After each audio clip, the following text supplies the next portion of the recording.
네, 오늘은 사순절 첫 번째 주일입니다. 사순절은 우리가 잘 아는 대로 예수님이 십자가에 우리를 대신해서 돌아가시기 이전에 40일 동안 예수님이 걸어가신 길을 묵상하고 또 그 고난에도 동참하면서 기도와 경건의 훈련을 통해 또 영적으로 우리가 성장하는 기간이 이 사순절 기간입니다.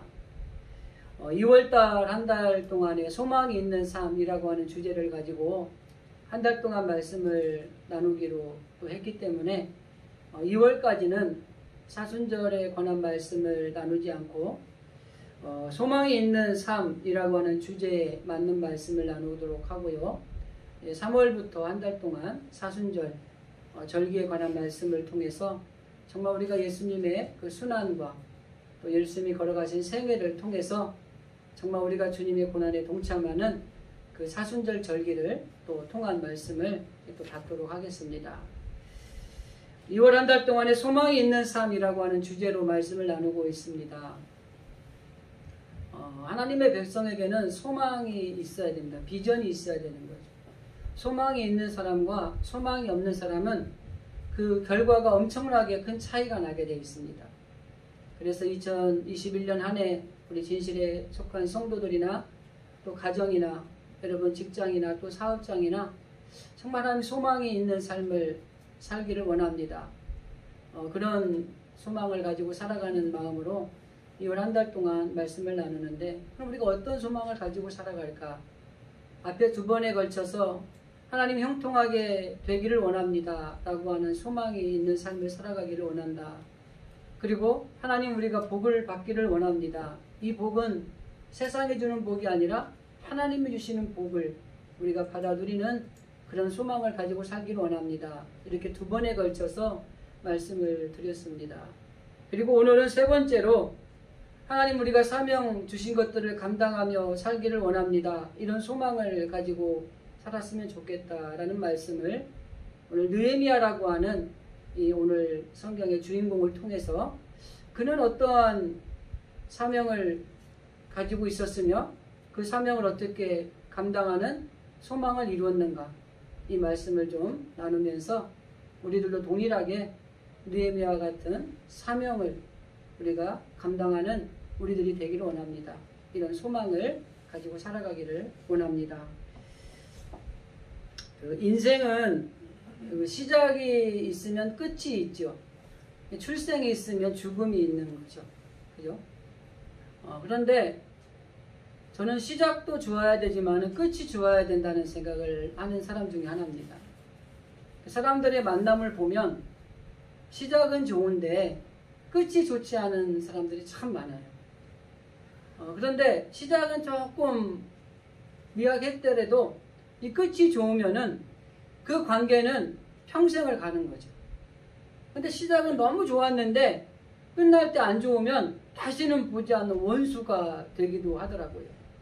저도 보면은 저는 이렇게 직장 생활을 안 하니까 이 교회 사역을 하잖아요. 전도사도 하고 부목사도 하고 이렇게 사역을 하다 보면 이 시작이 좋은데 끝이 안 좋은 경우가 참 있는 것 같아요. 그래서 교회가 이러면 안 되는데 참 아픕니다 이런 생각을 하는 목회자 중에 하나인데, 그래서 저는 늘 강조하는 게 시작도 좋아야 되지만 끝이 더 좋아야 된다. 끝날 때 잘 끝나야 다음에 봐도 기쁨으로 만날 수 있고, 그리고 그 사람이 어려울 때 정말 손을 내밀어 도와줄 수도 있고, 또 내가 어려울 때 그 사람이 나에게 손을 내밀어 도움을 줄 수도 있는 거예요. 그런데 오늘 이 본문의 말씀에 등장하는 느헤미야를 좀 보면은 시작도 좋고 끝도 좋은 사람이에요. 그런데 시작이 좋으면서 끝이 좋으려고 하다 보니까 어떤 사람이 이 끝도 좋은가 이걸 봤는데 사명이 있는 사람이 끝이 좋더라는 거예요. 신앙생활도 여러분 막 뜨겁게 불타오를 때가 있는가 하면은 식을 때가 있잖아요. 근데 이 식을 때는 어떤 때 식냐면 뜨겁게 불타오르는 사명의식이 뚜렷한 거예요. 하나님이 나를 사랑하시고 하나님 나와 함께 하시고 하나님이 나를 통해서 큰일을 이루실 것이다. 이런 사명이 있으면 뜨거운 거예요. 뭐 환란이 오고 시련이 오고 어려움이 와도 그걸 이겨내는 거예요. 그런데 이 사명감이 의식이 식어져 버리면 조금만 어려움이 오면은 뭐 할 수 없을 것 같고 왠지 좌절하거나 포기해야 될 것 같고 이런 것들이 있는 거죠. 그래서 이 느헤미야라고 하는 사람을 통해서 이 사람이 하나님 앞에 시작도 좋았는데 끝도 좋은 것을 보니까 그 중간의 내용을 살펴보니까 이 사람은 하나님에 대한 사명의식이 분명하고 그 사명을 어떤 일이 있어도 붙들고 살았던 사람이었다라는 것이 결론적인 이야기입니다. 근데 이렇게 이야기하고 설교가 끝나면 재미가 없잖아요. 그래서 그 중간 말을 이제 해야 되는 것입니다. 그래서 세상의 모든 삶은 끝이 있다고 하는 것입니다. 그리고 끝이 아름다우려면 여러분 세상 일도 분명한 목표의식이 있어야 되는 사명이 있어야 된다는 겁니다. 그래야 끝이 아름다운 거예요. 요즘에 그 사람들이 교회를 다니다가 교회를 안 오는 사람이 있어서 전화 신방을 했더니 왜 요즘에 교회를 못 나오세요? 이렇게 그랬더니 이렇게 얘기를 했어요. 재미가 없어요. 이 세상 사람들은 재미가 있어야지 이 사명감이 투철해지는 거예요. 근데 직장 생활도 보면은요, 이렇게 그만두는 사람들 보잖아요? 재미가 없다는 거예요. 학원을 다니다가도 학생들이 학원을 끊어요. 왜 끊었어? 그 학원 재미가 없어요. 이게 재미가 없어서. 그러니까 이 세상적인 사람들이 사명의식에는요, 거기에 뭔가 재미가 있어야 되는 거예요. 그런데 이 신앙인들이 가진 사명은 재미가 있는 게 아니에요. 분명한 사명의식을 가지고 있으면 재미가 없어도 그 사명감이 불타오르기 때문에 그 길을 끝까지 가는 것입니다. 그래서 우리가 어떠한 경우에도 정말 하나님께서 우리에게 주신 이 사명을 붙들고 끝까지 가는 것이 중요하다고 하는 것입니다. 그래서 오늘 본문에 등장하는 이 느헤미야라는 사람을 통해서 어떻게 자신이 가진 사명을 끝까지 잘 감당했을까? 이 부분에 대해서 좀 이제 중간 부분에서 좀 설명을 해드리고 정리를 하도록 하겠습니다. 이 사명감 저와 여러분에게 하나님이 주셨잖아요. 어떤 것인지는 우리들이 알고 있고 그 사명감을 끝까지 잘 감당하기 위해서 중요한 것은 확실하게 우리가 완주할 때까지는 이 사명을 붙들어야 된다고 하는 것입니다. 종종 보면은 이익을 따라 살아가는 사람들이 있어요. 평생. 나에게 이익이 안 되면 얼마든지 바꿔버리는 거죠. 어떤 사람은 편리를 따라서 평생을 살아가는 사람이 있어요. 내가 편하지 않으면 그냥 없던 걸로 하는 거죠. 또 어떤 사람은 쾌락을 쫓아다니며 평생을 사는 사람이 있어요. 즐거움이 없으면 안 되는 거예요. 아까 앞에서 말씀드린 것처럼 재미가 있어야 되는 거죠. 직장 생활도 재미가 있어야 되고 학원을 다녀도 재미가 있어야 되고 교회도 재미가 있어야 되고 그런데 우리 신앙인들은 이런 이익이라든지 편리라든지 쾌락이라든지 이런 걸 쫓아 붙들고 사는 사람이 아니라 사명을 붙들고 사는 사람들이라고 하는 것입니다. 그래서 비전을 행동으로 옮기는 이 헌신을 하는 것을 사명이라고 이야기를 해요.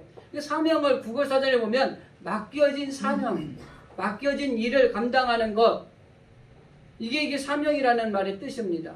그러니까 우리에게는 누구나 다 사명이 있다는 거예요. 그 세상적인 사명이 있을 수도 있고 하나님을 섬기는 하나님의 자녀로서 하나님이 주신 사명이 있다고 하는 것입니다. 그래서 오늘 본문에 등장하는 이 느헤미야를 보면은 포로로 잡혀간 페르시아라고 하는 그 당시의 최대 강국의 나라에서 나름대로 이방인 치고 성공한 사람입니다. 그런데 이 성공해서 안전하게 살고 있어요. 가정도 행복합니다. 뭐 부러울 거 없이 살고 있는 사람이에요. 그런데 자기의 친족 중에 하나인 하난이라고 하는 사람이 이 예루살렘에 있는 자기 고향의 소식을 전해준 거예요.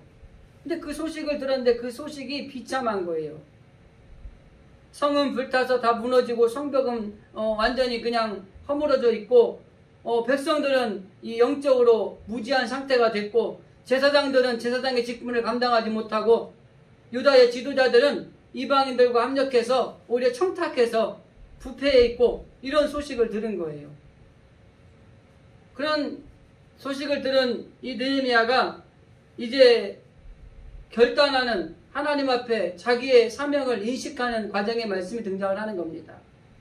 그러면서 느헤미야가 유다 총독이 되어서 자기의 민족을 이제 재건하고 성벽을 재건하고 예루살렘 성을 우리가 다시 복원하는 것이 자기의 사명이라는 것을 깨닫게 되는 거죠. 그래서 느헤미야는 유다 총독으로서 정말 세상의 사람들이 쫓아가는 이익이나 편리나 쾌락이 아니라 하나님이 자기에게 주신 사명을 쫓아서 현재 내가 편안하고 또 유익하고 행복한 것들을 포기하고라도 하나님이 내게 주신 이 사명, 이 민족이 고통당하고 이 하나님의 성전이 무너지고 그리고 이 성벽이 회파되며 그리고 모든 이방의 신들이 그 자리를 채우고 있는 이 이스라엘 민족들, 그 이스라엘 예루살렘 성을 생각하면서 내가 그 일을 감당하겠다는 이런 사명의식이 그에게 생겼다고 하는 것입니다. 그래서 정말 이 예레미야에게 주어진 이 맡겨진 사명이 무엇인지를 분명히 이야기해주는 말씀이 5절 말씀에 보면은 예루살렘의 무너진 성읍을 재건하는 것이 바로 내가 가진 사명이다 라고 하는 것을 분명히 깨닫게 되는 것입니다. 그것뿐만이 아니라 성벽이 무너졌다는 소식을 듣고 난 뒤에는 사장에 가면은 수일 동안 금식을 하는 거예요. 4절에서 기도를 하는 것입니다. 그리고 난 뒤에 이 자기의 사명이 저 무너진 성벽을 복구하는 것이 하나님의 나를 통해 하시는 사명이라는 걸 깨닫게 되는 것입니다. 그래서 지금의 자리를 뒤로 하고 아닥사스다 왕에게 자기의 고변을 통해서 그가 예루살렘에 가서 그 예루살렘에 무너진 성벽을 재건하는 일을 하기를 원합니다. 명쾌하게 요구하고 있는 내용들이 이 느헤미야에서 본 기록이 되어져 있습니다. 그래서 정말 하나님께서 저와 여러분에게 동일하게 주신 하나님의 일이 있어요. 느헤미야는 2장 2절에 보면은 12절에 보면 이렇게 성경은 기록하고 있습니다.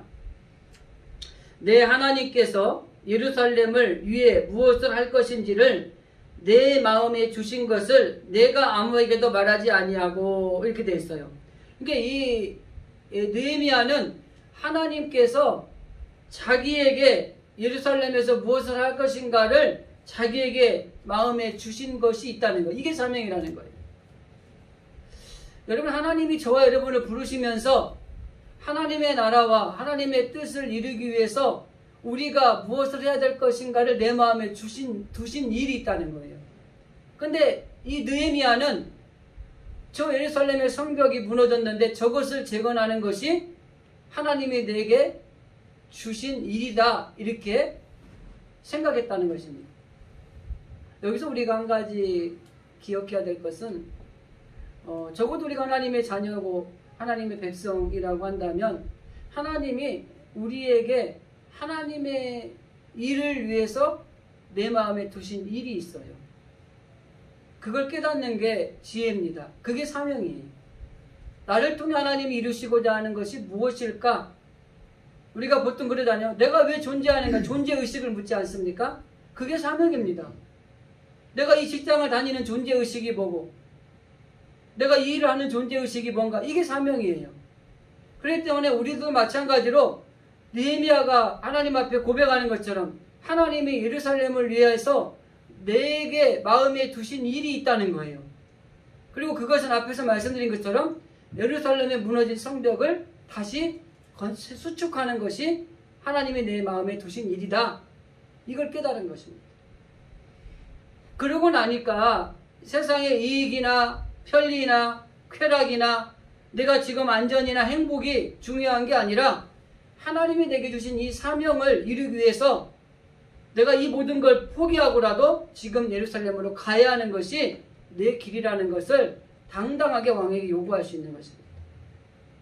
이거를 우리가 쉽게 말씀을 드리면 하나님이 내게 주신 사명을 깨달은 사람은 세상에 있는 것에 연연하지 않는다는 거예요. 내게 주신 축복도 연연하지 않고 내게 오는 고난도 연연하지 않는다는 것입니다. 하나님의 일을 위해서 내가 이 일을 해야 된다는 사명의식을 가진 사람은 어느 것에도 개의치 아니하고 주의 일에 열정을 가지고 움직인다고 하는 것을 설명을 하고 있는 것입니다.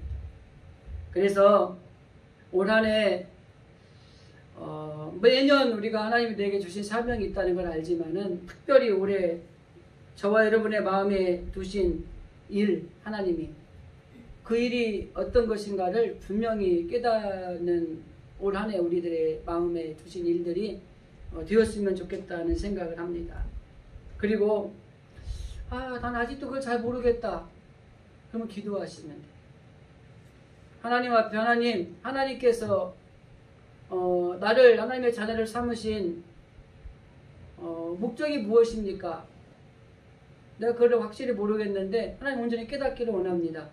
이렇게 기도하시면 하나님이 우리에게 알려주시는 거예요. 이 느헤미야도 하나님으로부터 예루살렘 소식을 듣고 난 뒤에 금식하고 기도했습니다. 기도를 하다 보니까 하나님이 그에게 깨닫게 해주신 거예요.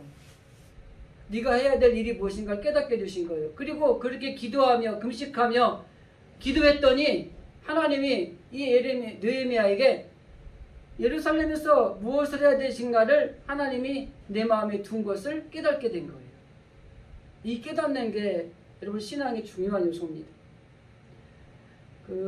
어떤 일을 하는데 목적의식을 가지고 걸어가는 사람이 있는가 하면 그냥 가보지 뭐 하고 가는 사람이 있어요. 목적의식이 있는 사람은 그 목표에 빨리 다다르게 됩니다. 근데 가보지 뭐 하는 사람은 가다가 잘못된 길 가서 돌아와기도 해야 되고요. 가다가 실패해서 넘어지기도 해야 되고 그러다 보니까 그 목표에 이르기는 굉장히 더디게 돼 있어요. 마찬가지로 내가 하나님을 믿는 하나님의 자녀로서 하나님이 나를 통해서 무엇을 원하시는지 하나님이 내 마음에 두신 일이 무엇인지를 깨닫는 것은 그만큼 하나님 앞에 가까이 갈 수 있는 이 하이웨이 고속도로가 열리는 것과 같은 맥락이라고 하는 것이죠.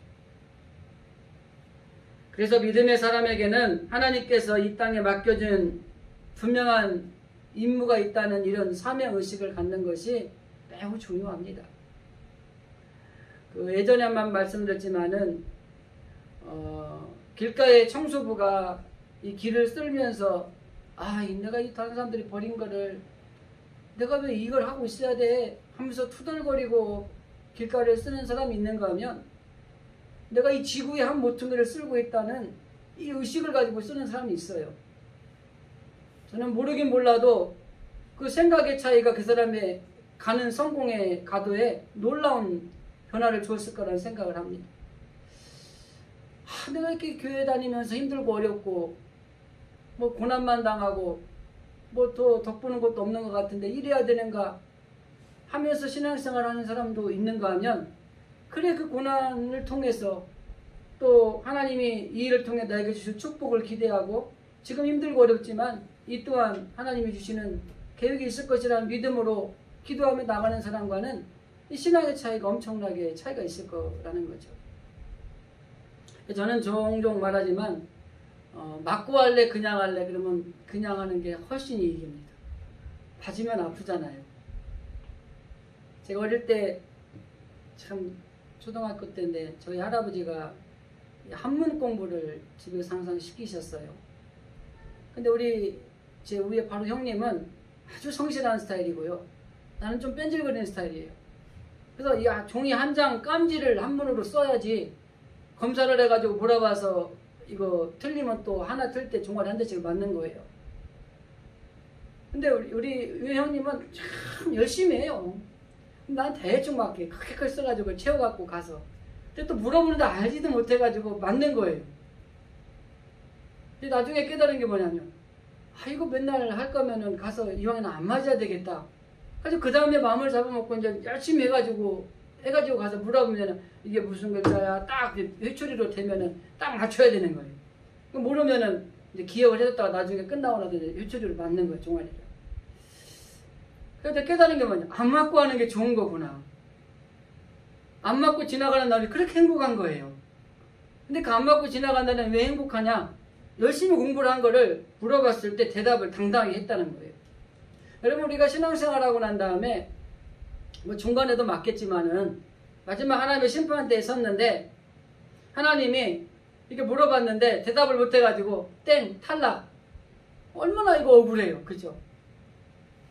이왕 정말 하나님 앞에 우리가 주의 일을 하고 하나님의 일을 섬길 때 맞고 하면서 고난당하고 또 넘어지고 또 쓰라린 일들을 당하며 이렇게 가는 것도 있지만은 그래도 정말 고난 속에서도 우리가 이겨내면서 나아가는 그런 길을 가는 것이 훨씬 좋다는 생각을 합니다. 그래서 그 어릴 때 제가 느낀 게 맞고 하는 것보다 안 맞고 하는 게 훨씬 이익이다라는 걸 깨달았어요. 우리가 작은 일이라도 이 하나님이 주신 일이라면 이런 분명한 사명의식을 가지고 감당하는 것이 우리 신앙에도 유익이고 우리 삶에도 유익이라고 하는 것입니다. 제가 매년 그 기도 제목을 새해가 되면은 여러분들 이렇게 적어내시라고 하잖아요. 첫째는 제가 여러분들의 기도 제목을 가지고 같이 기도하자는 의미도 있지만은 또 한 가지는 여러분들이 그 기도 제목을 가지고 분명한 목적의식을 가지고 기도하며 하늘을 지나가라는 거예요. 어떤 분들은 기도 제목을 내시는데 내가 뭔 기도 제목을 냈는지도 모르고 있는 분들도 있어요. 그래서 꼭 사진을 찍어 놓든지 2장을 작성해서 붙여놓든지 하셔야 됩니다. 그래서 여러분들이 내가 올 한해 이런 목적, 사명의식 기도 제목을 가지고 하나님 앞에 새해 기도 제목을 냈는데 하나님 이 기도를 가지고 끝까지 붙들고 기도하는 거죠. 그리고 한 해가 지나가는 과정에서도 그런 기도들이 응답이 되는 축복을 누리고 또 한 해가 지나갔을 때 돌아보면은 하나님 앞에 기도했던 것들이 하나님이 응답해 주셔서 정말 놀라운 축복의 삶을 살았다는 걸 간증할 수 있는 이런 일들이 여러분 가정에서 여러분 각자 개인에게 이루어지기를 원하는 마음인 거예요. 또 우리가 분명한 것은 목적을 가지고 하나님 앞에 기도하는 것이 중요하다는 거예요. 내 사명이 무엇인지를 잘 모르면 더 특별히 하나님 앞에 기도하는 것이 중요하다는 것을 말씀드리는 것입니다. 그래서 어떤 경우에도 우리가 사명을 감당하기 위해서 어떤 일들을 해야 될 것인가를 말씀드리는 데 있어서 오늘 느헤미야는 17절 말씀을 보면 그가 사명을 이렇게 받아들이고 있습니다. 성벽 재건하여 수치를 당하지 말자 이렇게 얘기합니다. 저는 종종 그게 세상 사람들이 말하는 게 다 맞는 건 아니지만 예수 믿는 사람들이 수치를 당하는 일들이 너무 많은 것 같아요. 요즘에 코로나 때문에 제가 지난주에도 말씀을 드렸지만은 전체적인 확진자 프로테이지를 보면 교회에 연관성 있는 분이 11%입니다. 그런데 이 사람들이 인식하는 그 44% 정도가 교회 발로 확진이 됐다고 인식을 한다는 거예요. 그러니까 이제 그러다 보니까 어떤 일이 생기냐면 교회가 마치 코로나를 확산시키는 공동체인 것처럼 인식이 되는 거예요. 그러니까 오늘날 직장에서도 뭐 교회 다니는 사람들은 너네 교회 가면 안 돼 이렇게 이야기하기도 하고 마치 교회를 갔다 오면은 뭐 확진이 시키는 전염자가 되는 것처럼 이렇게 인식이 되는 거예요. 이게 참 아픔이죠. 그런데 그러면서 한편으로 생각하는 게 교회가 그냥 지키면 되는데 그죠? 그냥 병도 방역 지침이 좀 불평할 일이 있고 그렇지만 지키면 되는데 또 그거를 안 지킨 데서 또 그런 일들이 생기는 거예요. 이렇게 예배를 드리되 이런 것들은 지켜주세요 했는데 그걸 안 지킨 데에서 그런 감염이 발생이 되고 이런 일들이 생기는 거고 조금 더 교회 편에서 입장을 들으면 교회에서 발생한 건 없어요. 외부에서 걸린 사람이 교회에서 예배를 드려서 교회 안에서 퍼진 거죠. 근데 여러 가지를 놓고 볼 때 참 아픔이 있고 우리 믿는 사람들이 굳이 세상 사람들에게 이렇게 수치를 당하는 일들이 있어야 되겠느냐. 근데 느헤미야가 그렇게 얘기하는 거예요.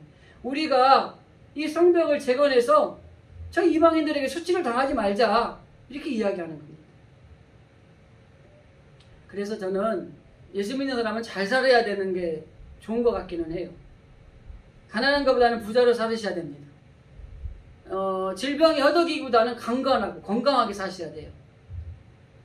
그래서 세상 사람들이 보고 자, 예수를 믿으면 저런 놀라운 건강을 하나님이 주시는구나, 저런 놀라운 재물의 복도 주시고 이런 복덕을 주시는구나, 이런 것들을 좀 보여주면서 사는 게 필요할 것 같아요.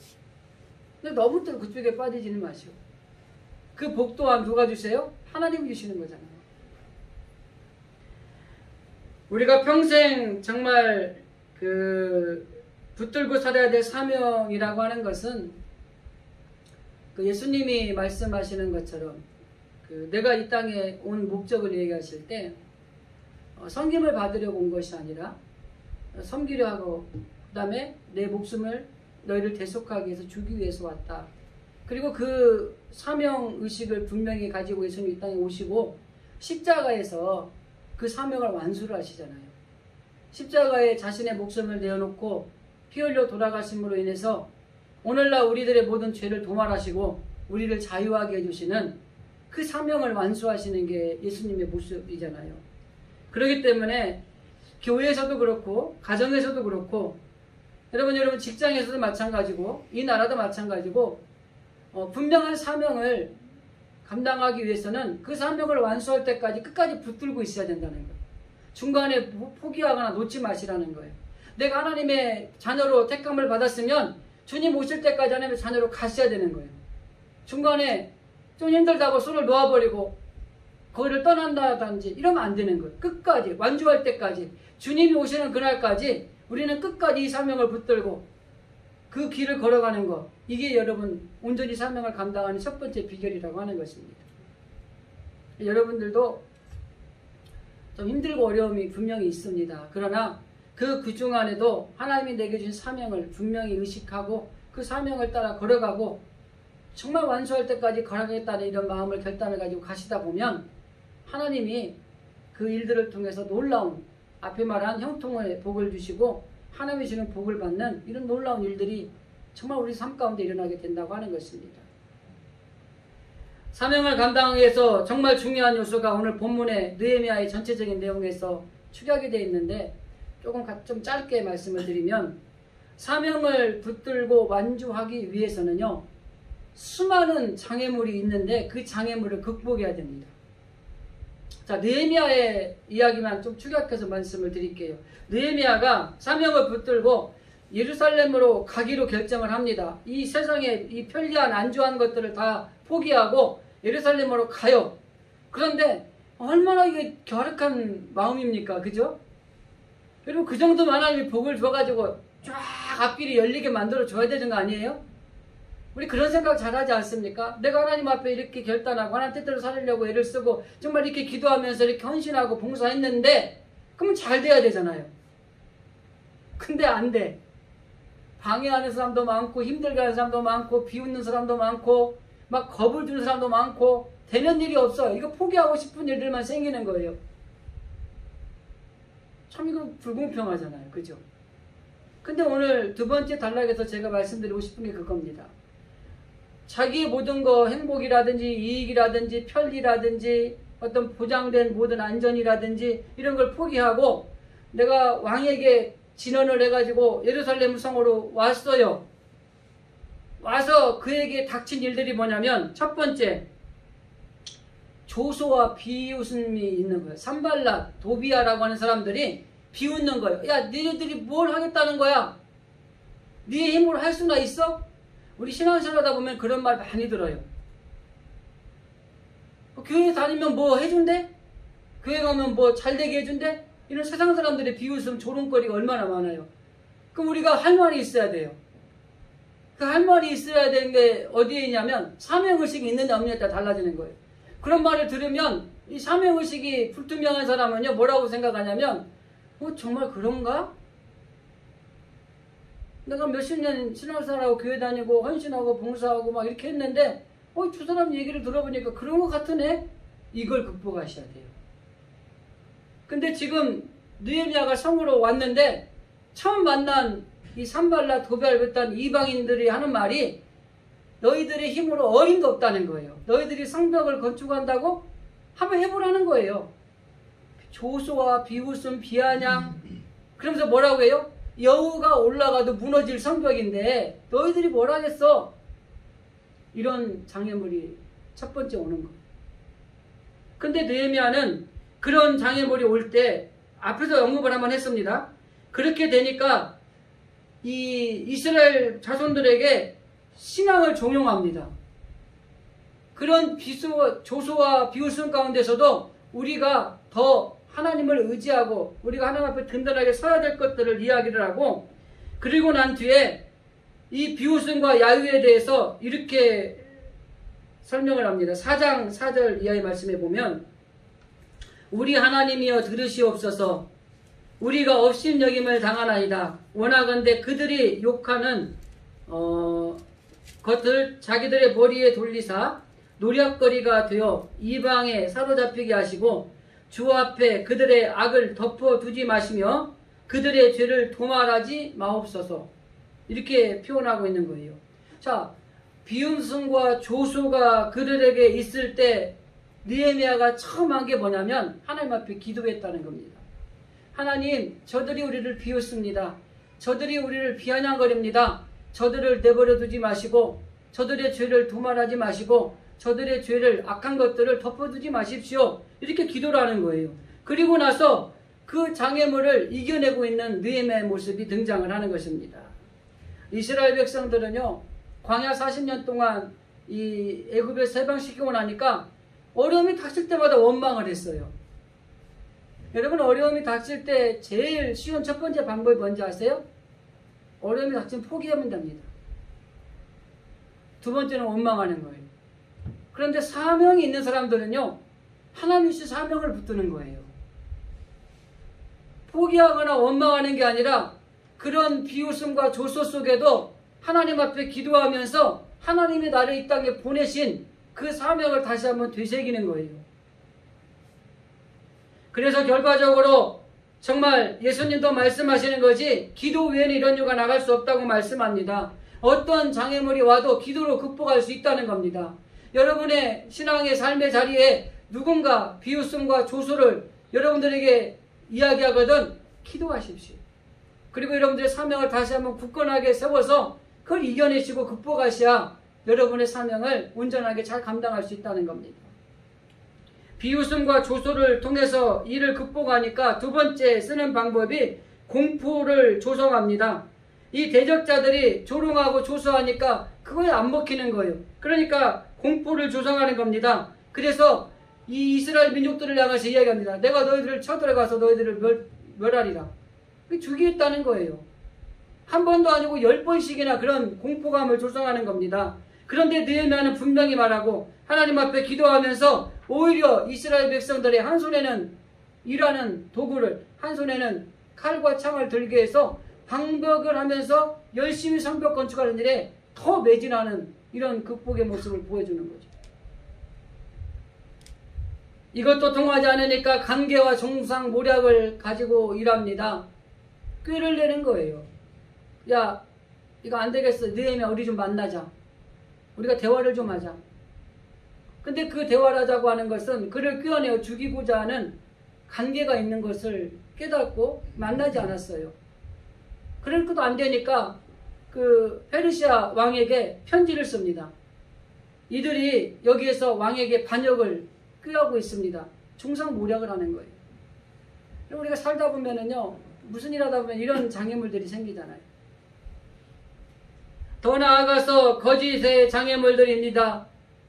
자기를 알고 있는 사람들이 오히려 대적자들이 되는 거예요. 예전에 조력자들이었던 유대 지도자들이 도비아 편에 듭니다. 그리고 느헤미야가 하는 모든 일들을 도비아에게 다 알려주는 거예요. 그래서 우리가 같이 조력하던 사람들이 대적자가 되는 거예요. 우리 교회를 할 때도 그렇고 가정에서도 그렇고 가장이 뭐 이거 합시다 그러는데 아내가 반대를 해. 참 이거 위험이 떨어지기도 하지만 일이 진행이 안 되잖아요. 조력자였던 사람들이 대적자가 되는 경우도 있어요. 근데 느헤미야가 이제 어떠한 이 장애물을 자기에게 해도 넘어가지 않으니까 이런 일들이 생기는 것입니다. 그래서 결과적으로 이런 장애물들을 통해서 그에게 다가오는 모든 것들을 결국은 극복하는 느헤미야의 모습을 볼 수가 있는 것이죠. 우리도 마찬가지입니다. 하나님이 주신 사명을 잘 감당하기 위해서 이 길을 걸어가다 보면은요, 많은 장애물들이 있어요. 조소와 비웃음도 있고요. 때로는 공포와 두려움을 조성해서 겁을 주는 경우도 있고요. 아니면은 관계라든지 중상모략을 통해서 누가 그렇대 하면서 없던 거를 있던 것처럼 만들기도 하고요. 있던 거를 없던 걸로 만들기도 하는 이런 일들도 있고요. 더 나아가서는 나와 함께하는 사람들이 오히려 배신자가 되는 경우도 있고요. 그렇지만 그럼에도 불구하고 사명을 붙들고 있는 사람은 그 사명을 극복하는 귀한 일을 감당할 수 있다고 하는 것입니다. 한 가지만 더 말씀을 드리겠습니다. 하나님이 주신 사명은 하나님이 이루어 주신다는 확신을 가지고 가야 여러분 우리가 사명을 잘 감당할 수 있습니다. 결과가 어떻게 되냐면 이 느헤미야의 마지막 부분에 가면은 6장 15절에 보면 성벽이 재건이 완공이 됩니다. 그것도 52일 만에 완공을 해요. 그러니까 하나님이 사명을 주셔서 그 일을 하게 하시면은요, 그 일은 하나님이 이루어 주시게 돼 있어요. 근데 우리들이 신앙생활 하면서 가끔 넘어지는 거 뭐냐면 하나님이 분명히 나에게 사명을 주셨어요. 그래서 그 사명을 이루기 위해서 열심히 걸어가요. 그런데 엄청난 장애물들이 자기를 힘들게 하고 방해를 하는 거예요. 그런데 중요한 건 그 방해 속에서도 하나님은 일하고 계시는 거예요. 그래서 하나님이 우리에게 주신 사명은 우리가 이루는 게 아니라 하나님이 이루어 가신다는 걸 확신하는 게 필요합니다. 내게 하나님이 주신 사명을 내가 이루려고 하면 지치는 거예요. 그러나 하나님이 내게 주신 사명은 하나님이 일하시고 하나님이 이루어 가시고 결국에는 이루어지는 거예요.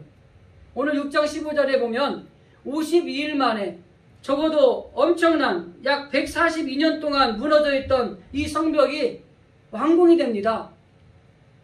하나님이 놀라운 역사가 일어나는 거예요. 엄청난 방해와 엄청난 장애물들이 있음에도 불구하고 이 느헤미야를 통해서 하나님이 그를 극복하게 하시고 그 성공, 사명을 완공하게 만드는 놀라운 역사를 이루어 가셨다고 하는 거예요. 그래서 대적자들이 알게 된 사실이 뭡니까? 그들이 말합니다. 8절, 6절 말씀에 보면 하나님께서 이 역사를 이루신 것이었다라고 고백을 하게 만드는 거예요. 그러니까 그들을 장애물을 통해서 대적하던 많은 사람들이 결국 하나님이 저희를 이루셨다라고 고백하게 만드는 거예요. 그러니까 우리는 하나님이 주신 사명을 이루는 도구에 불과한 것이고 그 일을 이루시는 분은 하나님이시에요. 그리고 그것이 이루어지는 순간 그들을 조롱하고 비웃고 그들을 방해하던 대적자들이 하나님이 하셨구나 이렇게 고백하게 만들었다고 하는 것입니다.